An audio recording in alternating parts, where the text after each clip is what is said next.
શ્રી કૃષ્ણ, જય સ્વામિનારાયણ, જય યોગેશ્વર, જય જિનેન્દ્ર અને જય મહાદેવ. કેમ છો બધા?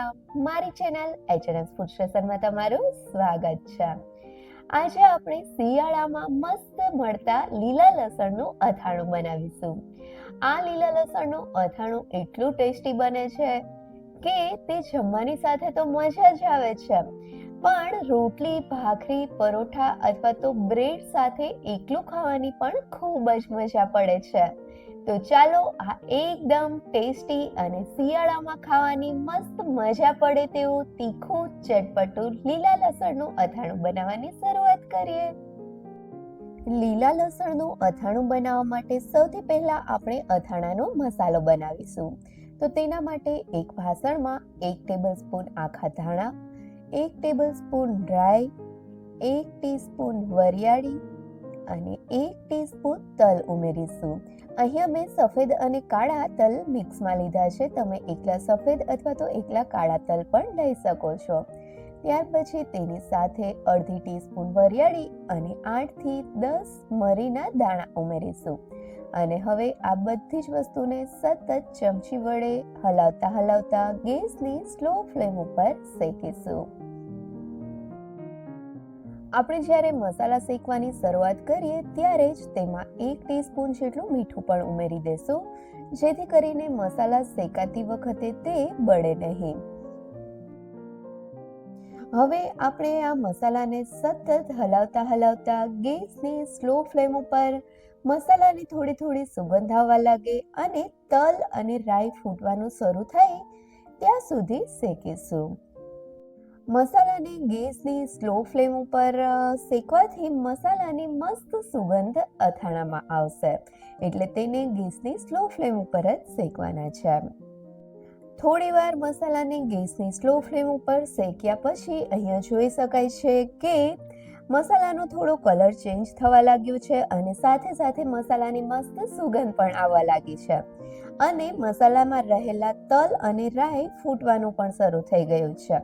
તો હવે ગેસની ફ્લેમ બંધ કરી દેશું અને એકાદ મિનિટ માટે મસાલાને ચમચી વડે હલાવતા રહેશું, જેથી કરીને આપણી જે આ ફ્રાઈંગ પેનમાં મસાલા છે તે ગરમ હોવાના લીધે મસાલા બળી ના જાય. 1 મિનિટ પછી મસાલાને ગેસ ઉપરથી નીચે લઈ તેને ઠંડા થવા સાઈડમાં રાખી દેશું. અને બીજી સાઈડ અહીંયા મેં 250 ગ્રામ લીલું લસણ ધોઈને કોરું કરીને લીધું છે. હવે આ લસણના વ્હાઈટ પાર્ટને અને ગ્રીન પાર્ટને આપણે અલગ સુધારીશું.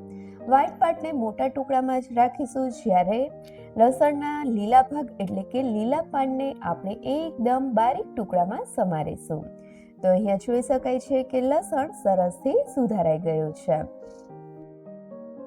હવે આ લસણના ગ્રીન પાર્ટને સાઈડમાં રાખી દેશું અને આપણે જે વ્હાઈટ પાર્ટને મોટું કટ કર્યું છે તેની સાથે જ અહીંયા મેં 20 લીલી મરચી લીધી છે. આ રીતે મેં થોડી મોટી મરચી લીધી છે, તમે સુરતી મરચી પણ લઈ શકો છો. તો હવે આ મરચીના લસણના વ્હાઈટ પાર્ટ સાથે જ મોટા ટુકડામાં કટ કરીને ઉમેરી દેશું અને હવે આ બંને વસ્તુને આપણે ચોપરમાં ચોપ કરી લેશું. ચોપરમાં ચોપ કરવાની જગ્યાએ મિક્સી જારમાં અથવા તો ખાંડણી દસ્તાથી ખાંડી પણ શકો છો. ત્યાર પછી હવે આપણે જે મસાલા શેકીને સાઈડમાં રાખ્યા હતા તેમાં અડધી ટીસ્પૂન જેટલો હળદર પાવડર ઉમેરીશું અને આ બધા જ મસાલાને મિક્સી જારમાં સરસથી ગ્રાઇન્ડ કરીને તેનો પાવડર તૈયાર કરીશું. હવે અહીંયા જોઈ શકાય છે કે આપણા લીલા લસણના અથાણા માટેની બધી જ વસ્તુઓ તૈયાર છે. તો આપણે જે લસણના લીલા પાનને સમારીને રાખ્યા હતા તેની સાથે જ લસણના વ્હાઈટ પાર્ટ અને મરચીને ચોપરમાં ચોપ કર્યા હતા તેને પાન સાથે જ ઉમેરી દેશું અને ત્યાર પછી તેની સાથે જ ગ્રાઇન્ડ કરેલો મસાલો એટલે કે મસાલાનો ભૂકો પણ ઉમેરી દેશું અને ત્યાર પછી હવે તેમાં સ્વાદ પ્રમાણે અથવા તો અડધી ટીસ્પૂન જેટલું મીઠું ઉમેરીશું. અહીંયા મીઠાનું પ્રમાણ ધ્યાન રાખીને ઉમેરવું, કેમ કે આપણે મસાલામાં પણ મીઠું ઉમેરેલું હતું. અને ત્યાર પછી હવે આ બધી જ વસ્તુને હાથ વડે ચોળીને સરસથી મિક્સ કરશું. જેટલા સરસથી હાથ વડે ચોળીને મસાલાને મિક્સ કરશું એટલી જ બધી વસ્તુ સરસથી મિક્સ થશે. તો આપણે આ બધી જ વસ્તુને સરસથી મિક્સ કરીએ. ત્યાં સુધીમાં જો હજી સુધી તમે મારી ચેનલને સબસ્ક્રાઇબ નથી કરી તો નીચે આપેલા સબસ્ક્રાઇબ બટન પર પ્રેસ કરો અને બાજુના બેલ આઇકન પર ક્લિક કરો, જેથી તમને મારા નવા વિડીયોનું નોટિફિકેશન મળતું રહે. હાથ વડે ચોળીને સરસથી મિક્સ કર્યા પછી અહીંયા જોઈ શકાય છે કે બધી જ વસ્તુ સરસથી મિક્સ થઈ ગઈ છે. તો હવે આ અથાણાને મસ્ત ફ્લેવર આપવા અને તેને લાંબો સમય સુધી સાચવવા માટે અહીંયા મેં અડધો કપ રાઈનું તેલ એટલે કે મસ્ટર્ડ ઓઇલ ગરમ કરીને લઈ લીધું છે. હવે તેમાં 1/4 ટીસ્પૂન હિંગ ઉમેરી આ તેલને અથાણામાં ઉમેરી દેશું. અહીંયા તમે મસ્ટર્ડ ઓઇલની જગ્યાએ સિંગ તેલ પણ લઈ શકો છો. સિંગ તેલનો ફ્લેવર પણ આ અથાણામાં ખૂબ જ સારો લાગે છે. તો હવે તેલને ચમચી વડે અથવા તો હાથ વડે અથાણામાં સરસથી મિક્સ કરી લેશું. તેલને સરસથી મિક્સ કર્યા પછી આપણું આ લીલા લસણનું અથાણું તૈયાર છે. આ લીલા લસણના અથાણાને બનાવીને તાજું પણ ખાઈ શકાય છે, પરંતુ 1 થી 2 દિવસ સુધી ફ્રીઝમાં રાખીને ત્યાર પછી ખાવાથી આ અથાણું વધારે ટેસ્ટી લાગે છે.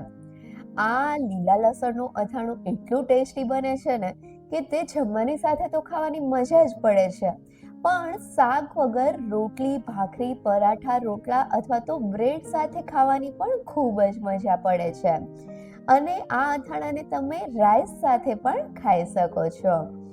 અને આ અથાણાને તમે કોઈ પણ એરટાઈટ બરણીમાં દબાવીને ભરીને ફ્રીઝમાં 3 થી 4 મહિના માટે સ્ટોર પણ કરી શકો છો.